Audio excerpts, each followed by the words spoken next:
Hello दोस्तों, कैसे हो आप सभी। स्वागत है आपका आपके अपने YouTube channel Pawan Singh lectures में। और इस वीडियो में आज का हमारा टॉपिक है उत्तराखंड डिस्ट्रिक्ट सीरीज। और उत्तराखंड डिस्ट्रिक्ट सीरीज से संबंधित हमने पहला जिला देहरादून कंप्लीट किया है। यदि आपने वह वीडियो नहीं देखी है तो उनका लिंक डिस्क्रिप्शन में मिल जाएगा और उन्हें जाकर जरूर देखें। और इस वीडियो में आज हम डिस्कस करेंगे चमोली जिला। तो आइए शुरू करते हैं। बात था हमारा चमोली जनपद। यदि हम चमोली जनपद के गठन की बात करते हैं तो इसका गठन 1960 में होता है। ये पौड़ी जिले से अलग किया जाता है। इससे पौड़ी जिले से अलग करके चमोली जिले का क्या किया जाता है, निर्माण। तो आपको ये पॉइंट अच्छी तरीके से याद रखना है। चमोली जिले का गठन कब हुआ? 1960 में। किससे अलग होता है? पौड़ी से अलग होता है। चमोली जिले का इतिहास। यदि हम चमोली जिले के इतिहास की बात करते हैं तो 24 फरवरी 1960 को चमोली जिले का क्या किया गया? गठन किया गया। और चमोली जिले का जो प्राचीन नाम था, जो हमने पहला पढ़ा, प्राचीन नाम वो था लाल सांगा। क्या नाम था इसका?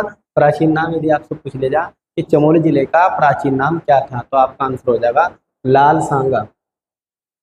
ऋग्वेद के अनुसार यदि हम ऋग्वेद की बात करते हैं या पुराणों की बात करते हैं तो ऋग्वेद में जल प्रलय के बाद, जब जल प्रलय आती है तो उसके बाद में चमोली के माणा गांव से सप्त ऋषियों ने, जो सप्त ऋषि थे, उन्होंने यहाँ पे अपने प्राणों की क्या की है? रक्षा की है। और ऐसा माना जाता है कि पुनः जो सृष्टि की रचना होती है ना, वो यहीं से होती है। नेक्स्ट आता हमारा माणा गांव में। माणा जो गांव है उसके पास में एक छोटी सी गुफा है जिसे व्यास गुफा के नाम से जाना जाता है। और इस व्यास गुफा में ऐसा माना जाता है कि इस व्यास गुफा में महर्षि वेद व्यास ने महाभारत की रचना की है। यदि आपसे पूछा कि महर्षि वेद व्यास ने महाभारत की रचना किस गुफा में की तो व्यास गुफा में। और एक किस गांव में पड़ती है? माणा गांव में पड़ती है। गोपेश्वर, जो गोपेश्वर है ये 1970 से, जब 1970 में चमोली के अंदर बाढ़ आती है। क्या आती है? बाढ़ आती है। तो यहाँ पे भारी नुकसान होता है। भारी क्या होता है? नुकसान हो जाता है। और पहले प्राचीन समय में मुख्यालय जो होता चमोली का वो चमोली के अंदर था। लेकिन 1970 में जो चमोली का मुख्यालय बनाएगा वो बनाएगा गोपेश्वर को। किसे बनाएगा? गोपेश्वर को। यदि आपसे पूछ ले जा कि चमोली का मुख्यालय क्या है तो आपका आंसर हो जाएगा गोपेश्वर। और चमोली का मुख्यालय गोपेश्वर कब बना? तो कब बना है? 1970 में। अलकनंदा नदी में जब बाढ़ आती है, बाढ़ के कारण।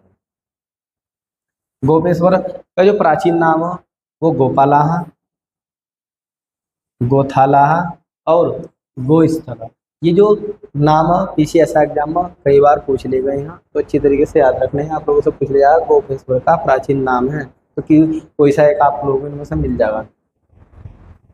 नेक्स्ट आता कत्तूरी राजाओं की जो प्रथम राजधानी थी। जो कत्तूरी राजा थे उनकी प्रथम राजधानी क्या थी? जोशीमठ। जोशीमठ के अंदर कार्तिकेयपुर। क्या थी उनकी राजधानी? कार्तिकेयपुर। तो कत्तूरी राजाओं की जो प्रथम राजधानी थी वह चमोली की जोशीमठ कार्तिकेयपुर थी। चंद्रपुरगढ़ से ही, जो चंद्रपुरगढ़ है चमोली का, चंद्रपुरगढ़ से ही गढ़वाल के परमान वंश की क्या पड़ती है? नींव। नेक्स्ट देखते हैं।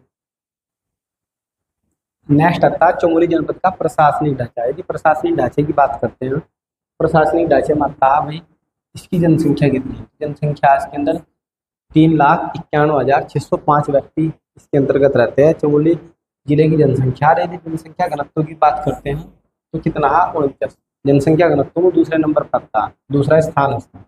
जनसंख्या घनत्व में कितना स्थान है इसका? दूसरा स्थान है। प्रथम पर था, यदि प्रथम स्थान की बात करते हैं तो प्रथम पर था उत्तरकाशी। कौन आता है? उत्तरकाशी प्रथम स्थान पर। जनसंख्या घनत्व में सबसे प्रथम स्थान पर कौन है? उत्तरकाशी है, वो भी कम्मा। इसमें कम्मा आता है। तो कम्मा यदि बात करें सबसे ज्यादा जो जनसंख्या घनत्व कम हो किसका? उत्तरकाशी का। दूसरे नंबर पर कौन आता है? चमोली आता है। यदि हम लिंग अनुपात की बात करते हैं तो लिंग अनुपात इसका 1019 और साक्षरता दर की यदि बात करते हैं तो 82.65 इसकी साक्षरता दर है। और पुरुष साक्षरता की यदि बात करते हैं तो 93.40% इसकी पुरुष साक्षरता है। और महिला साक्षरता की बात करते हैं तो 72.32%। यदि दशक वृद्धि की बात करते हैं कि 10 साल में चमोली के अंदर कितनी वृद्धि हुई है तो वृद्धि हुई है 7.4%। विधानसभा क्षेत्र, यदि विधानसभा क्षेत्र की बात करते हैं तो विधानसभा क्षेत्र के अंतर्गत 3, जिसमें पहला है कर्ण प्रयाग, फिर बद्रीनाथ के बाद आता है थराली। और यदि थराली की बात करें तो थराली SC के लिए आरक्षित है। यदि आपसे पूछ लिया कि चमोली का कौन सी विधानसभा सीट SC के लिए आरक्षित है तो आपका आंसर हो जाएगा थराली। यदि विकास खंड की बात करते हैं इसके अंदर की कितने ब्लॉक हो तो ब्लॉकों की संख्या इसके अंदर 9 हो और तहसील इसके अंदर कितनी है 12 तहसील है इसके अंदर। कितनी तहसील है 12 तहसील है। और क्षेत्रफल की दृष्टि से क्षेत्रफल की बात करते हैं तो क्षेत्रफल इसका 8030 और क्षेत्रफल की दृष्टि से उत्तराखंड का प्रथम जिला और दूसरे नंबर पर आता है उत्तरकाशी। ये आप मैप में देख सकते हो, ये चमोली जिले का मैप है। और इसके उत्तर की यदि बात करते हो उत्तर में इसके चीन तिब्बत यानी कि तिब्बत चीन इससे सटाव उत्तर की ओर। और इसके पूर्व में कौन है पिथौरागढ़ और बागेश्वर पूर्व की ओर। यदि हम नीचे की बात करते हैं दक्षिण में गढ़वाल और यहाँ पे नीचे अल्मोड़ा सटा अल्मोड़ा। और पश्चिम में रुद्रप्रयाग और उत्तरकाशी। पश्चिम में कौन है इसकी रुद्रप्रयाग और उत्तरकाशी। अब बात करते हैं चमोली जिले की भौगोलिक स्थिति। भौगोलिक स्थिति में क्या है कि उत्तर की बात करते हो तो उत्तर में चीन आप देख सकते हो यहाँ पे। यदि इनसे डिवाइड करते हैं ऐसे करके तो ये वाला उत्तर वाला हिस्सा होता है। उत्तर में कौन है इसके साथ में चीन या तिब्बत। तो याद रखना उत्तर में कौन है इसके चीन है। फिर हम बात करते हैं दक्षिण वाला एरिया होता है। दक्षिण में कौन है यहाँ पे दक्षिण में यहाँ से अल्मोड़ा सटा हुआ है अल्मोड़ा।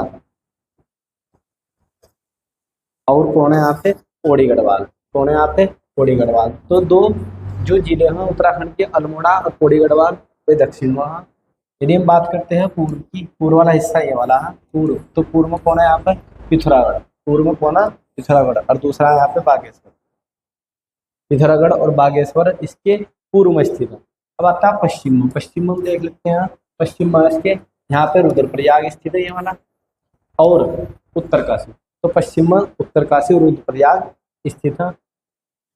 क्षेत्रफल की दृष्टि से चमोली उत्तराखंड का प्रथम जिला है। Very most important. यदि आपसे पूछ लिया कि प्रतिशत की दृष्टि से उत्तराखंड राज्य का सबसे संचित क्षेत्रफल वाला जिला, एक शब्द लगेगा संचित क्षेत्रफल वाला जिला, सबसे कम संचित क्षेत्रफल वाला जिला है तो आपका आंसर हो जाएगा चमोली एरिया। आगामी परीक्षाओं में बनागा वेरी मोस्ट इम्पोर्टेंट, लिख कर ले लो।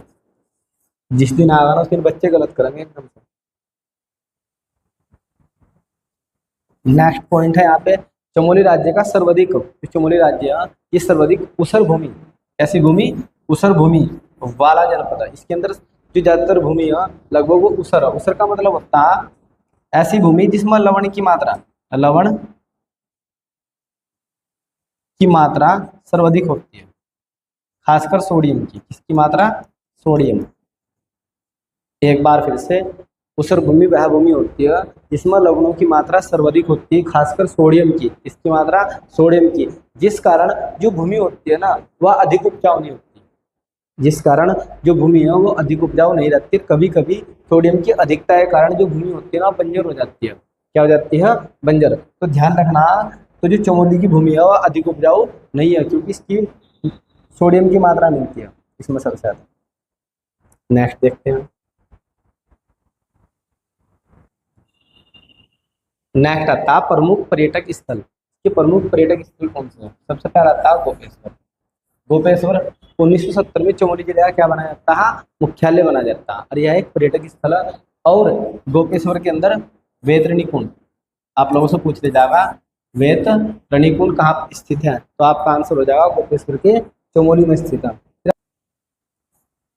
नेक्स्ट आता है पर्यटक स्थल में जोशीमठ।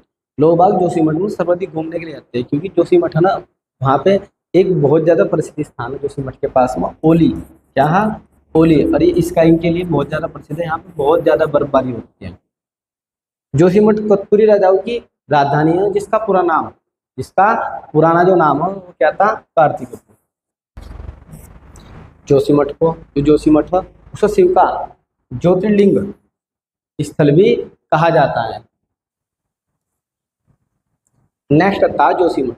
तो जोशीमठ है, जोशीमठ में आदि गुरु शंकराचार्य जी, आदि गुरु शंकराचार्य जी ने पूर्णागिरी पीठ, पूर्णागिरी देवी पीठ की क्या की है, स्थापना दी। आप लोगों से पूछ ले जाके पूर्णागिरी पीठ की स्थापना किसने की है, तो आदि गुरु शंकराचार्य जी ने की है। यदि पूछे जाए कहाँ की है, ये जोशीमठ में की है, चमोली के जोशीमठ में इन्होंने स्थापना की है। और यहीं पे भगवान नरसिंह का एक मंदिर भी स्थित है, भगवान नरसिंह का क्या है, मंदिर स्थित है। क्योंकि शीतकाल के समय, शीतकाल में बद्रीनाथ मंदिर की पूजा, जो शीतकाल आता है, शीतकाल में क्या होता है, जो बद्रीनाथ है इसके कपाट बंद हो जाते हैं। उस समय क्या होता है, जो जोशीमठ का जो नरसिंह मंदिर है ना, नरसिंह मंदिर, इसी में पूजा होती है। एक बार फिर से, शीतकाल के समय बद्रीनाथ मंदिर की जो पूजा वो जोशीमठ के नरसिंह मंदिर में की जाती है। आप लोगों से पूछ लिया जाएगा शीतकाल के समय बद्रीनाथ मंदिर की पूजा किस मंदिर में की जाती है, कहाँ पर की जाती है, तो आपका आंसर हो जाएगा नरसिंह मंदिर में। कहाँ की जाती है, नरसिंह मंदिर में। और इसी समय इसी नरसिंह मंदिर में तिमोड़ा मेले का क्या किया जाता है, आयोजन। बहुत पूछा जाता है कि तिमोड़ा मेले का आयोजन कहाँ किया जाता है, तो तिमोड़ा मेले का आयोजन कहाँ किया जाता है, नरसिंह मंदिर में किया जाता है। जब बद्रीनाथ के कपाट खोले जाते हैं तो उस उपलक्ष्य में, जब बद्रीनाथ मंदिर के कपाट खोले जाते हैं तो कपाट खोलने से पहले उस उपलक्ष्य में यहाँ पे मेला लगता है, जिसे बोलते हैं तिमोड़ा मेला। और यहीं पे जोशीमठ में ही सहतूत वृक्ष के नीचे आदि गुरु शंकराचार्य ज्ञान की प्राप्ति हुई थी। तो यदि आपसे पूछ लीजा कि आदि गुरु शंकराचार्य जी को ज्ञान की प्राप्ति कहाँ हुई थी, तो जोशीमठ में हुई थी। यदि आपसे पूछ लीजा किस पेड़ के वृक्ष के नीचे हुई थी, तो आपको याद रखना सहतूत के वृक्ष के पेड़ के नीचे यहाँ पे आदि गुरु शंकराचार्य जी को ज्ञान की प्राप्ति होती है। नेक्स्ट देखते हैं, आदि गुरु शंकराचार्य जी ने अपने शिष्य, जो उनका शिष्य होता त्रोटकाचार्य जी को ज्योतिर्मठ का पहला शंकराचार्य बना। यदि पूछ ले जा कि आदि गुरु शंकराचार्य जी ने ज्योतिर्मठ का प्रथम शंकराचार्य किसे बनाया, तो आपको याद रखना त्रोटकाचार्य को बनाया। नेक्स्ट आता है गवालदम। यदि हम गवालदम की बात करते हैं तो ये चमोली और बागेश्वर की सीमा पर स्थित है। आप लोगों से पूछ लिया जाएगा कि कौन सा पर्यटक स्थल चमोली व बागेश्वर की सीमा पर स्थित है, तो आपका आंसर हो जाएगा गवालदम। और यदि गवालदम की बात करते हैं तो ये अपने प्राकृतिक सौंदर्य के लिए बहुत प्रसिद्ध है, बहुत ज़्यादा प्रसिद्ध है। जब आप गवालदम घूमने के लिए जाओगे तो वहाँ की जो दृश्य है ना, बहुत ही मनमोहक है, बहुत ज़्यादा क्या है, मनमोहक, इसलिए अपने प्राकृतिक सौंदर्य के लिए प्रसिद्ध है। और यहीं पर ही सेब और चाय का उत्पादन किया जाता है। यदि आप लोगों से पूछ ले जाए कि चमोली के अंतर सेब और चाय का उत्पादन कहाँ किया जाता है, तो आपका आंसर हो जाएगा गवालदम। 1970 में गवालदम में ही SSB प्रशिक्षण केंद्र की स्थापना की गई। SSB प्रशिक्षण केंद्र की स्थापना कब की गई, 1970। कहाँ की गई, गवालदम। या आपको आंसर देना होगा चमोली। SSB क्या है यहाँ पे, SSB है यहाँ पे सर्विस सिलेक्शन बोर्ड। क्या है, service selection board. Service selection board ये क्या करता, जो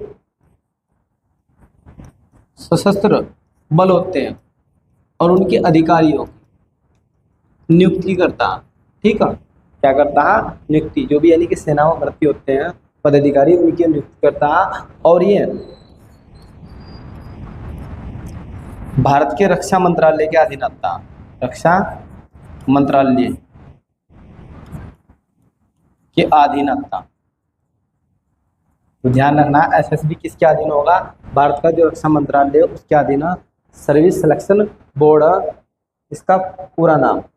नेक्स्ट आता है गैरसैंण। गढ़वाल और कुमाऊं का गढ़वाल और कुमाऊं का केंद्र बिंदु है, इसलिए इसे उत्तराखंड की राजधानी बनाया गया, क्योंकि यह बिल्कुल सेंटर में पड़ता है। इतनी दूर गढ़वाल से पड़ता है, इतनी दूर ये कुमाऊं से पड़ता है। जबकि देहरादून अस्थायी राजधानी है, जो कि गढ़वाल वालों के बहुत ज़्यादा नजदीक है और कुमाऊं वालों की बहुत ज़्यादा क्या पड़ती है, दूर पड़ती है। उन्हें 300 किलोमीटर 200 किलोमीटर 300 किलोमीटर चलना पड़ता है, तब जाकर वह देहरादून आते हैं, तो उन्हें बहुत ज़्यादा दूर पड़ता है। इसलिए गैरसैंण को प्रस्तावित किया गया 1992 में। यूकेडी उत्तराखंड क्रांति दल ने गैरसैंण को उत्तराखंड की राजधानी घोषित किया। यदि आप लोगों से पूछ ले जा कि यूकेडी ने उत्तराखंड की राजधानी गैरसैंण को कब घोषित किया गया, तो आपका आंसर हो जाएगा 1992। नेक्स्ट आता है 4 मार्च 1920 को मुख्यमंत्री त्रिवेंद्र सिंह रावत ने, 4 मार्च 1920 को मुख्यमंत्री, जो तत्कालीन मुख्यमंत्री थे, उन्होंने त्रिवेंद्र सिंह रावत जी ने क्या किया, जो गैरसैंण है ना, उस उत्तराखंड की ग्रीष्मकालीन राजधानी घोषित किया। तो आप लोगों से पूछ ले जाएगा किस मुख्यमंत्री ने गैरसैंण को ग्रीष्मकालीन राजधानी घोषित किया? त्रिवेंद्र सिंह रावत ने। कब किया है? 2020 को। कब किया है? 2020 को। नेक्स्ट देख लेते हैं। नेक्स्ट आता है कर्णप्रयाग। नेक्स्ट हमारा कर्णप्रयाग। यदि कर्णप्रयाग की बात करते हैं तो कर्णप्रयाग में अलकनंदा और पिंडर का क्या होता है? संगम। आप लोगों से पूछा जाएगा कि अलकनंदा और जो पिंडर है उसका संगम कहाँ पर होता है, तो आपको याद रखना कर्णप्रयाग। इसके लिए आपको एक ट्रिक भी याद है, क्या याद रखना? क्या तो हो जाएगा कर्णप्रयाग, ये तो हो जाएगा अलकनंदा, पी तो हो जाएगा पिंडर नदी। कौन सी नदी? पिंडर नदी का संगम होता है। और जो कर्णप्रयाग है, ऐसा माना जाता है कि जो कर्ण थे धनुषधारी, उन्होंने यहाँ पर तपस्या की थी। क्या की थी? तपस्या की थी। और इसलिए यहाँ पर कर्ण मंदिर स्थित है। यदि आप लोगों से पूछ ले जा कर्ण मंदिर कहाँ पे स्थित है, तो चमोली में। चमोली है कर्णप्रयाग में स्थित है। और वेरी वेरी मोस्ट इंपोर्टेंट, ये तो क्वेश्चन बार बार रिपीट होता है एग्जाम। उमा देवी का मंदिर कहाँ पर स्थित है, ऐसा पूछा जाएगा। उमा देवी का मंदिर कहाँ पर स्थित है, तो आपका आंसर हो जाएगा कर्णप्रयाग। उमा देवी का मंदिर कहाँ पर स्थित है? कर्णप्रयाग में स्थित है। नेक्स्ट आता ओली। यदि हम ओली की बात करते हैं तो ओली ये चमोली जिले में स्थित है और जोशीमठ से लगभग 4 से 5 किलोमीटर दूरी पर स्थित है। कितने? 4 से 5 किलोमीटर दूरी पर स्थित है। यहाँ पर ना सर्दियों में बहुत ज़्यादा बर्फबारी होती है। और यदि आप कभी ओली घूमने के लिए जाओगे तो ओली का जो दृश्य है ना, बहुत ही प्यारा, बहुत ज़्यादा मनमोहक, बहुत ज़्यादा बर्फबारी होती है। बहुत ज़्यादा क्या होती है यहाँ पर? बर्फबारी होती है। और इसलिए यहाँ पर स्काइंग होता है। क्या होता है? स्काइंग। यहाँ पे स्काइंग के लिए बहुत ज़्यादा प्रसिद्ध है। स्काइंग और साहसिक खेलों के लिए, साहसिक खेलों के लिए इसे जाना जाता है। और दिसंबर से मार्च तक, लगभग मार्च के मध्य तक यहाँ पर बहुत ज़्यादा बर्फबारी रहती है। और ये एक अच्छा पर्यटक स्थल है और लोग बाग यहाँ पर लाखों की संख्या में घूमने के लिए आते हैं। और ओली को ही भारत का स्काइंग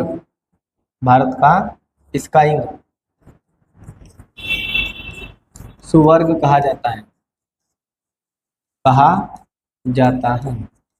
यदि आप लोगों से पूछ लिया कि भारत का स्काइंग सुवर्ग किसे कहा जाता है, भारत का स्काइंग सुवर्ग किसे कहा जाता है, तो आपका आंसर हो जाएगा only. Very very most important. जिस दिन भी क्वेश्चन बना ना उस दिन ही गलत होगा बच्चों से। भारत का, उत्तराखंड का नहीं बोलने जा रहा, भारत का स्काइंग सुवर्ग किसे कहा जाता है, तो आपका आंसर हो जाएगा ओली। चमोली में स्थित है। देखो यह चमोली जिले में स्थित है और स्काइंग तथा अन्य साहसिक खेलों के लिए प्रसिद्ध है। ओली में रज्जू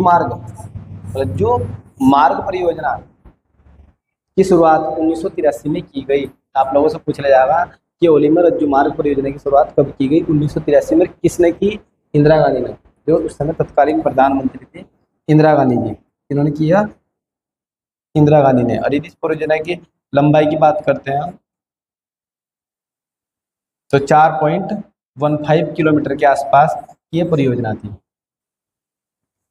नेक्स्ट ओली के पास में ही गुरसो बुग्याल स्थित है। आप लोगों से पूछ ले जाएगा गुरसो बुग्याल कहाँ स्थित है, तो आपको ज़्यादातर तो रेफर करना होगा चमोली, क्योंकि चमोली मिला आप लोगों को। तो गुरसो बुग्याल कहाँ से है? चमोली में, ओली के पास में है। ओली में स्काइंग खेल महोत्सव की जो शुरुआत है वो 1987 में की जाती है। ओली में स्काइंग खेल महोत्सव की शुरुआत कब की गई, तो आपका आंसर हो जाएगा 1987। ये कई बार एग्जाम्स में बन चुका है। ओली में नंदा देवी जो उत्तराखंड की सबसे ऊंची चोटी है, उत्तराखंड की सबसे ऊंची चोटी क्या है? नंदा देवी। और दूसरी सबसे ऊंची चोटी कौन सी है? कामेट पर्वत। और यहाँ पे हाथी पर्वत, यानी कि नंदा देवी, कामेट पर्वत, हाथी पर्वत तथा गौरी पर्वत आदि से क्या है? वो घिरा हुआ है। एक बार फिर से ओली, नंदा देवी जो उत्तराखंड की सबसे ऊंची चोटी है। फिर आता कामेट पर्वत जो उत्तराखंड की दूसरी सबसे ऊंची चोटी है। फिर आता हाथी पर्वत और गौरी पर्वत। इन सभी पर्वतों से ओली घिरा हुआ है। यदि आप ओली घूमने के लिए जाओगे तो नंदा देवी, कामेट पर्वत, हाथी पर्वत और गौरी पर्वत सभी के आपको दर्शन होंगे, सभी आपको नजर आएंगे वहां पे। नेक्स्ट आता है गोचर। यदि हम गोचर की बात करते हैं तो अलकनंदा नदी के तट पर स्थित है। यदि आपसे पूछ रहा कि गोचर किस नदी के तट पर स्थित है, तो अलकनंदा नदी के तट पर स्थित है और यह 7 पहाड़ियों से घिरा है। ये भी बहुत पूछ ले जाएगा आप लोगों से कि चमोली का कौन सा ऐसा पर्यटक स्थल है जो 7 पहाड़ियों से घिरा है, तो आपका आंसर हो जाएगा गोचर। 7 पहाड़ियों से क्या जो घिरा हुआ है, एक अच्छा हिल स्टेशन। 1938 में पंडित नेहरू जी गोचर आते हैं घूमने के लिए।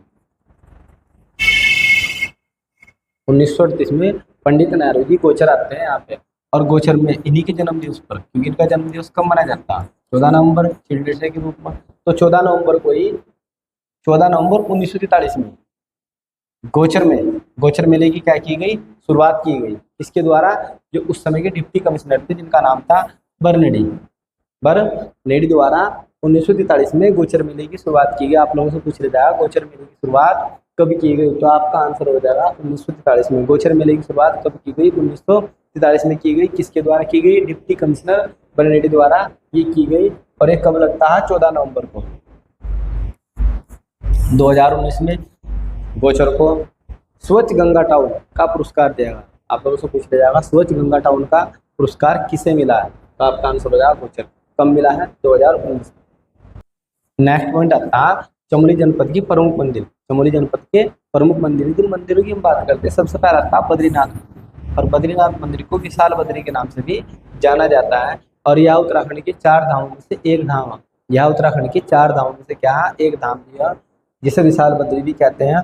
और यह अलकनंदा नदी के तट पर स्थित है, क्योंकि जो चमोली है उसकी जो पास है ना अलकनंदा नदी गुजरती है, इसलिए ये अलकनंदा नदी के तट पर स्थित है।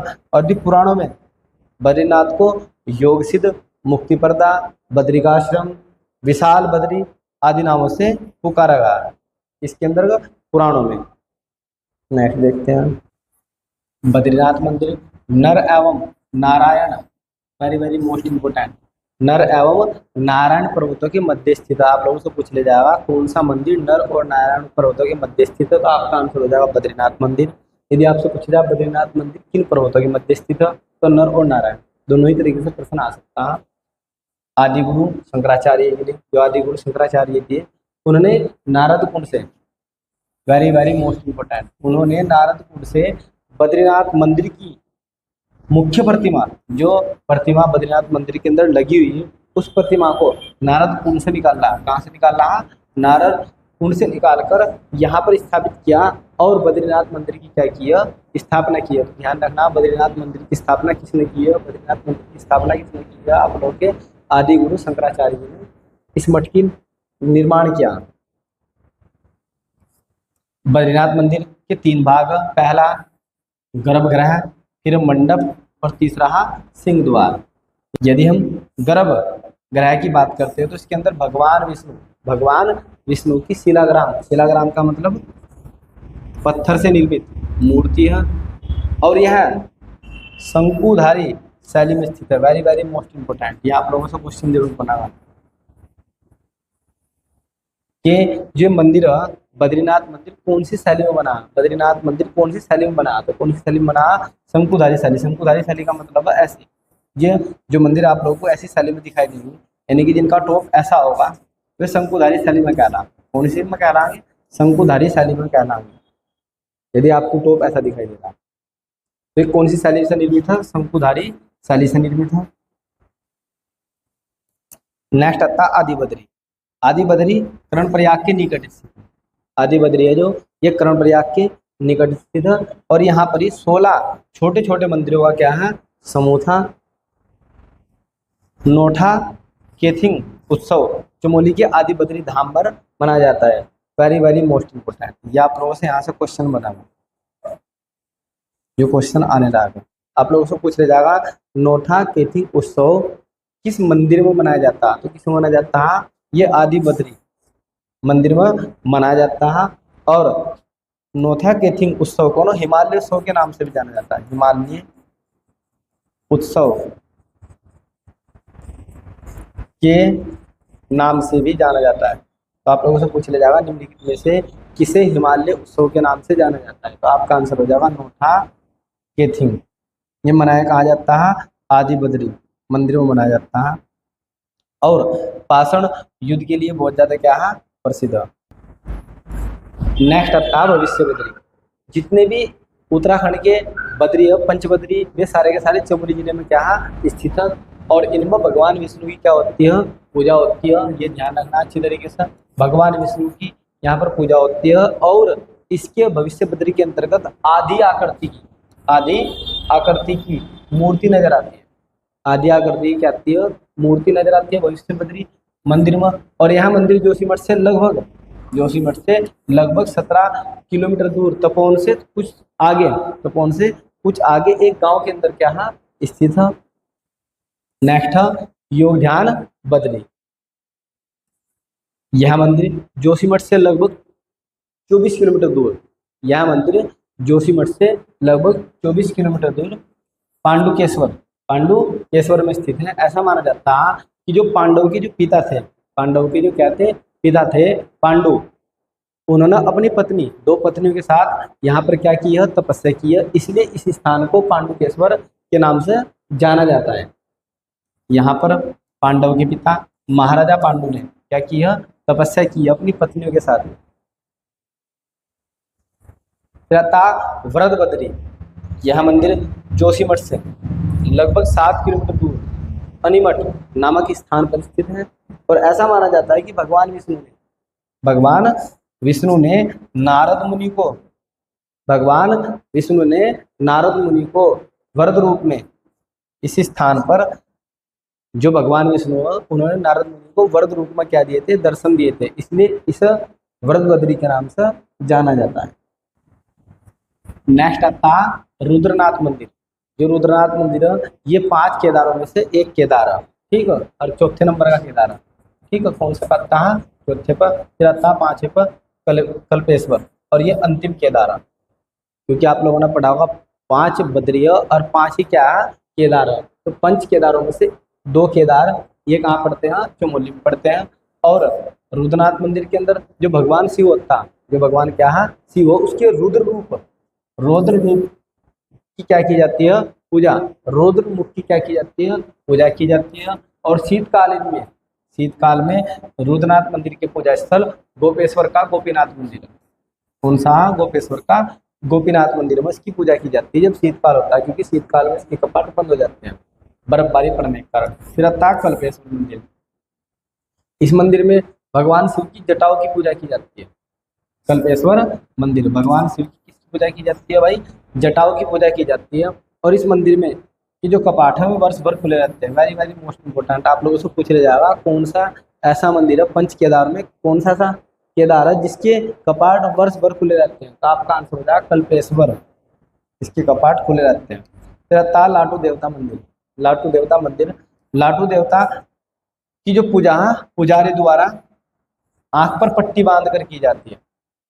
लाटू देवता की जो पूजा है पुजारी द्वारा आंख पर पट्टी बांधकर की जाती है। तो आप लोगों से पूछ ले जा रहा कि कौन सा ऐसा मंदिर है जिसमें जो पुजारी होते हैं आंख पर पट्टी बांधकर पूजा करते हैं? तो आपका आंसर हो जाएगा लाटू देवता मंदिर।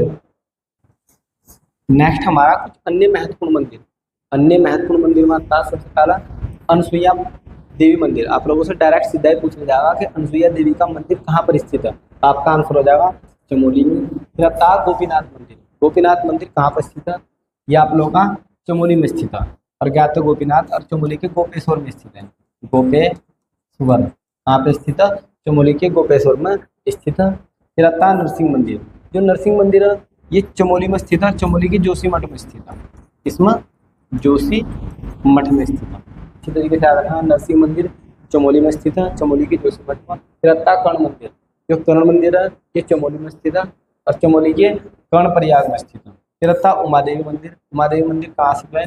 चमोली में स्थित है। तिरत्ता लवकुश मंदिर, ये चमोली में स्थित है। और फुलसारी का सूर्य मंदिर, ये कहाँ पे स्थित है? चमोली में स्थित है। ऐसे आप लोगों से डायरेक्ट क्वेश्चन पूछ ले जाएगा।